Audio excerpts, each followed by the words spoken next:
കോട്ടയം ജില്ലയിലായിരുന്നു നാടിനെ നടുക്കിയ സംഭവം അരങ്ങേറിയത്. കോട്ടയം ജില്ലയിലെ അതിരമ്പുഴയ്ക്കടുത്തുള്ള അമ്മഞ്ചേരി ഗ്രാമം. അവിടെ ഒരു റബ്ബർ തോട്ടത്തിൽ തമിഴ്നാട് സ്വദേശിയായ ടാപ്പിംഗ് തൊഴിലാളി ഒരു പോളിത്തീൻ ചാക്കുകെട്ട് കാണുന്നു. അസാധാരണമായ രീതിയിൽ കെട്ടിവെച്ചിട്ടുള്ള ആ ചാക്ക് കണ്ടപ്പോൾ സംശയം തോന്നിയ ടാപ്പിംഗ് തൊഴിലാളി ചാക്കുകെട്ട് തുറന്നു നോക്കിയ നിമിഷത്തിൽ തന്നെ അയാൾ അലറി വിളിച്ചുകൊണ്ട് പിന്നിലേക്ക് മാറി. ബെഡ്ഷീറ്റ് കൊണ്ട് പൊതിഞ്ഞ നിലയിൽ വികൃതമായ ഒരു മുഖമായിരുന്നു അതിൽ കണ്ടത്. ഒരു സ്ത്രീയുടെ മൃതദേഹമാണെന്ന് ഒന്നുകൂടി നോക്കിയപ്പോൾ അയാൾക്ക് മനസ്സിലായി. കഴുത്തിലും കൈകളിലും കരുവാളിച്ച പാടുകൾ, മുഖം നീര് വന്ന് ചീർത്ത് വീർത്ത അവസ്ഥ. അത് മാത്രവുമല്ല, ആ മൃതദേഹത്തിന്റെ വയറുഭാഗം അസാധാരണമായി വീർത്തിരിക്കുന്നു.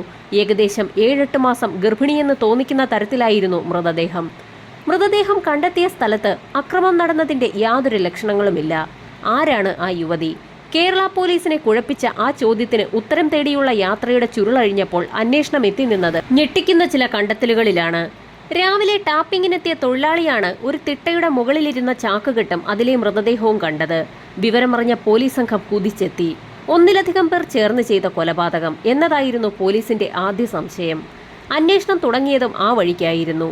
ഒരു യുവതി കൊല്ലപ്പെട്ടു എന്നതല്ലാതെ അവൾ ആരാണെന്നോ എങ്ങനെ ആ മൃതദേഹം അവിടെ എത്തിയെന്നോ ഉള്ള യാതൊരു തെളിവും പോലീസിന് കണ്ടെത്താൻ കഴിഞ്ഞില്ല. സമീപ പ്രദേശങ്ങളിലുള്ള CCTV ദൃശ്യങ്ങൾ കേന്ദ്രീകരിച്ച് അന്വേഷണം നടത്തിയെങ്കിലും പോലീസിന് ഒരു തുമ്പും ലഭിച്ചില്ല.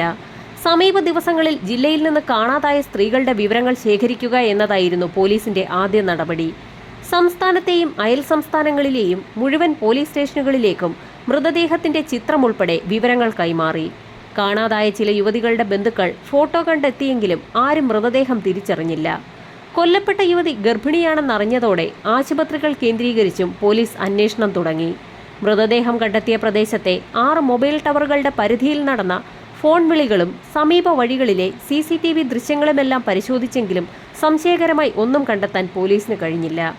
ആരാണ് ആ യുവതി? പോലീസിനെ വല്ലാതെ കുഴപ്പിച്ചൊരു ചോദ്യമായിരുന്നു അത്. അതിനുത്തരം കിട്ടാതെ വന്നതോടെയാണ് പെൺകുട്ടിയുടെ മൃതദേഹം പൊതിഞ്ഞുകെട്ടിയ പോളിത്തീൻ ചാക്ക് വിശദമായി പരിശോധിക്കാൻ അന്വേഷണ ഉദ്യോഗസ്ഥർ തീരുമാനിച്ചത്. ചാക്കിലുണ്ടായിരുന്ന ഒരു ബാർകോഡ് പോലീസിന്റെ ശ്രദ്ധയിൽപ്പെട്ടു. ആ ബാർകോഡ് ചുറ്റിപ്പറ്റിയായി പിന്നീടുള്ള അന്വേഷണം അത്രയും. രാജ്യാന്തര കൊറിയർ സേവനങ്ങൾ നൽകുന്ന ഗതി എന്ന കമ്പനിയുടെ ബാർകോഡാണ് അതെന്ന് പോലീസ് സംഘം അന്വേഷണത്തിൽ തിരിച്ചറിഞ്ഞു. ആ നമ്പറിലുള്ള പാഴ്സൽ 1.5 വർഷം മുൻപ് സൗദിയിൽ നിന്ന് അയച്ചതാണെന്നും പോലീസ് അന്വേഷണത്തിൽ കണ്ടെത്തി. പക്ഷേ ആർക്കാണ് അയച്ചതെന്ന വിലാസമില്ലായിരുന്നു. ഡൽഹിയിലെത്തിയ പാഴ്സൽ അവിടെ നിന്നും മംഗലാപുരത്തേക്കും പിന്നീട് കോഴിക്കോട്ടേക്കും എത്തിയതായാണെന്ന് പരിശോധനയിൽ പോലീസിന് മനസ്സിലായി. പക്ഷേ അത് കോഴിക്കോട്ട് നിന്നും എവിടേക്ക് പോയെന്ന് മനസ്സിലാകണമെങ്കിൽ അത് കിട്ടിയ ആളിന്റെ മേൽവിലാസം വേണം. കോഴിക്കോട് ഓഫീസ് കമ്പ്യൂട്ടറൈസ്ഡ് അല്ലാത്തതിനാൽ ആ വിലാസം കണ്ടെത്തുക എളുപ്പമായിരുന്നില്ല. പക്ഷേ പിന്നോട്ടില്ലെന്ന് തന്നെ പോലീസ് ഉറപ്പിച്ചു. അങ്ങനെ ഗോഡൌണിലെ പഴയ രജിസ്റ്ററുകൾ തപ്പാൻ തുടങ്ങി. ഒരു ദിവസം നീണ്ട തിരച്ചിലിനൊടുവിൽ കോട്ടയത്തുള്ള ഖാദർ യൂസഫ് എന്ന ആൾക്ക് എത്തിയ പാഴ്സലായിരുന്നു അതെന്ന് കണ്ടെത്തി. മേൽവിലാസം മാത്രമല്ല, ഖാദർ യൂസഫിന്റെ മൊബൈൽ നമ്പറും ആ രജിസ്റ്ററിലുണ്ടായിരുന്നു. ആ മൊബൈൽ നമ്പറും അഡ്രസ്സും ഉപയോഗിച്ച് ഖാദറിനെ പറ്റി പോലീസ് വിശദമായി തന്നെ ഒരു അന്വേഷണം നടത്തി. മൊബൈൽ നമ്പറിന്റെ ടവർ ലൊക്കേഷനും പരിശോധിച്ചു. അപ്പോഴാണ് പ്രതിയിലേക്ക് വിരൽ ചൂണ്ടിയ ആ തെളിവ് പോലീസിന് ലഭിക്കുന്നത്.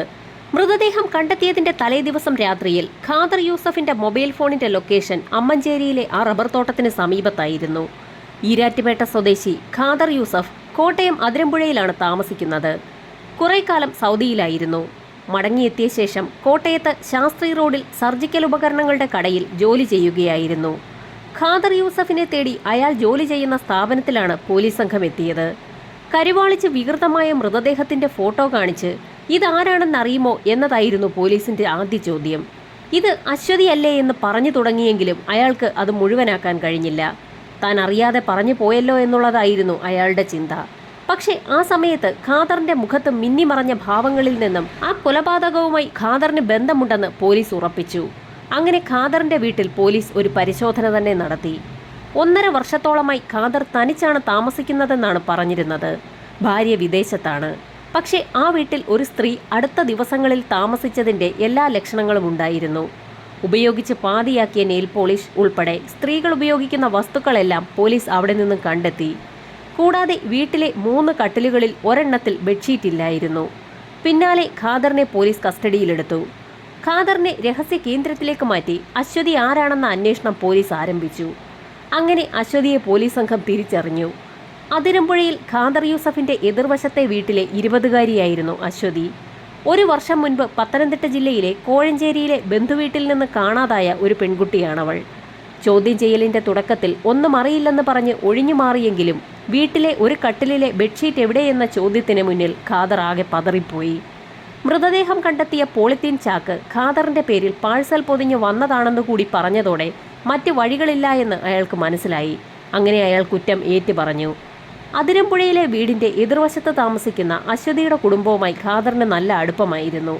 ചിലപ്പോഴൊക്കെ അവിടെ പോവുകയും അശ്വതിയുടെ അച്ഛനോടൊപ്പം മദ്യപിക്കുകയും ചെയ്തിരുന്നു ഖാദർ. പതിയെ പതിയെ അശ്വതിയുമായി ഖാദർ അടുപ്പത്തിലായി. ഖാദർ തനിച്ച് താമസിക്കുന്ന വീട്ടിൽ അശ്വതി നിത്യ സന്ദർശകയുമായി. കുറച്ച് ദിവസങ്ങൾക്ക് ശേഷം കോഴഞ്ചേരിയിലുള്ള ബന്ധുവീട്ടിലേക്ക് അശ്വതി താമസം മാറി. അവിടെ ഒരു തയ്യൽക്കടയിൽ ജോലിക്ക് പോയി തുടങ്ങുകയും ചെയ്തു. അവിടെ നിന്നാണ് അശ്വതിയെ കാണാതെയായത്. പിന്നാലെ അശ്വതിയുടെ അച്ഛൻ വിശ്വനാഥനും ഒരു ബന്ധുവും കൂടി യുവതിയെ കാണാനില്ല എന്ന് ആറന്മുള പോലീസ് സ്റ്റേഷനിൽ പരാതിയും നൽകി. ഏറ്റുമാനൂർ റൂട്ടിലെ ഒരു സ്വകാര്യ ബസ്സിലെ ജീവനക്കാരനും അശ്വതിയും തമ്മിൽ പ്രണയത്തിലായിരുന്നെന്ന് സംശയിച്ച അശ്വതിയുടെ ബന്ധുക്കൾ അയാളുടെ വീട്ടിലെത്തിയും അന്വേഷിച്ചിരുന്നു. എന്നാൽ അന്ന് അശ്വതി മുങ്ങിയത് ഖാദറിന്റെ വീട്ടിലേക്കായിരുന്നു. വലിയ മതിൽക്കെട്ടുള്ള ആ വീടിനുള്ളിൽ 1 വർഷത്തോളം അയാൾ അശ്വതിയെ ഒളിപ്പിച്ച് താമസിപ്പിച്ചു. കാണാതായ മകൾ വീടിന് തൊട്ടുമുൻപിൽ ഒളിച്ചു താമസിക്കുന്നത് അശ്വതിയുടെ കുടുംബമൊട്ട് അറിഞ്ഞതുമില്ല. ഇതിനിടെയാണ് അശ്വതി ഗർഭിണിയായത്. ഗർഭം അലസിപ്പിക്കണമെന്ന് ഖാദർ ആവശ്യപ്പെട്ടെങ്കിലും അശ്വതി സമ്മതിച്ചില്ല. അതേ സമയത്താണ് വിദേശത്ത് ജോലി ചെയ്യുന്ന ഭാര്യ നാട്ടിലേക്ക് വരുന്നെന്ന് ഖാദറിനെ വിളിച്ചറിയിച്ചത്. പിന്നാലെ എങ്ങനെയെങ്കിലും അശ്വതിയെ ഒഴിവാക്കണമെന്നതായി ഖാദറിന്റെ ചിന്ത മുഴുവനും. പക്ഷെ താൻ ഗർഭിണിയാണെന്നും ഈ വീട്ടിൽ തന്നെ താമസിക്കുമെന്നുമായിരുന്നു അശ്വതിയുടെ ഉറച്ച നിലപാട്. അത് ഖാദറിനെ വല്ലാതെ കുഴക്കി. ഗർഭം അലസിപ്പിക്കുന്നതിനെപ്പറ്റി രാത്രിയിൽ അശ്വതിയും ഖാദറും തമ്മിൽ സംസാരമുണ്ടായി. 1ഉം 2ഉം പറഞ്ഞ് വലിയ വാക്കുതർക്കം വരെയായി. അപ്പോഴാണ് ഖാദർ അശ്വതിയെ ആക്രമിക്കുന്നത്. ഹാളിലെ കസേരയിൽ ഇരിക്കുകയായിരുന്ന അശ്വതിയെ ഖാദർ ആദ്യം പുറകിലേക്ക് പിടിച്ചു തള്ളി. ചുമരിൽ തലയിടിച്ച് നിലത്ത് വീണ അശ്വതിയുടെ കഴുത്ത് ഞെരിച്ചു. മൂക്കും വായും പൊത്തിപ്പിടിച്ച് മരണം ഉറപ്പാക്കി. പിന്നാലെ ബെഡ്ഷീറ്റ് എടുത്ത് മൃതദേഹം പൊതിഞ്ഞു. പോളിത്തീൻ ചാക്കിലാക്കി 1 ദിവസം AC മുറിയിൽ സൂക്ഷിച്ചു. പിറ്റേന്ന് രാത്രി 10:30യോടെയാണ് മൃതദേഹവുമായി ഖാദർ പുറത്തിറങ്ങിയത്. കാലിലും കഴുത്തിന്റെ ഭാഗത്തും കയർ കെട്ടി തൂക്കിയെടുത്താണ് മൃതദേഹം കാറിന്റെ ഡിക്കിയിലിട്ടത്. മൃതദേഹം ഉപേക്ഷിക്കാൻ പറ്റിയ സ്ഥലം തിരഞ്ഞ് പല വഴികളിലൂടെയും കാർ ഓടിച്ച് ഖാദർ സഞ്ചരിച്ചു. ഒടുവിലാണ് അമ്മഞ്ചേരിയിലെ റബ്ബർ തോട്ടത്തിലെത്തിയത്. റോഡിൽ മറ്റാരുമില്ലെന്ന് ഉറപ്പാക്കിയ ശേഷം മൃതദേഹം അവിടെ ഉപേക്ഷിച്ചു.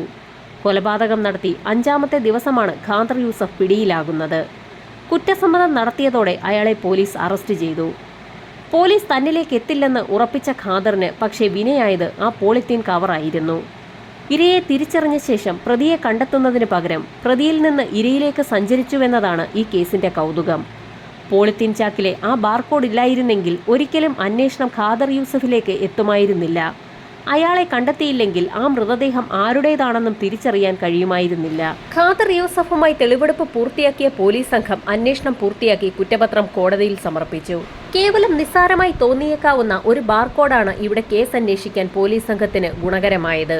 അതിവേഗം അന്വേഷണം പൂർത്തിയാക്കി കുറ്റപത്രം കോടതിയിൽ സമർപ്പിച്ച പോലീസ് സംഘത്തിന് കോടതിയുടെ പ്രത്യേക പ്രശംസയും ലഭിച്ചു.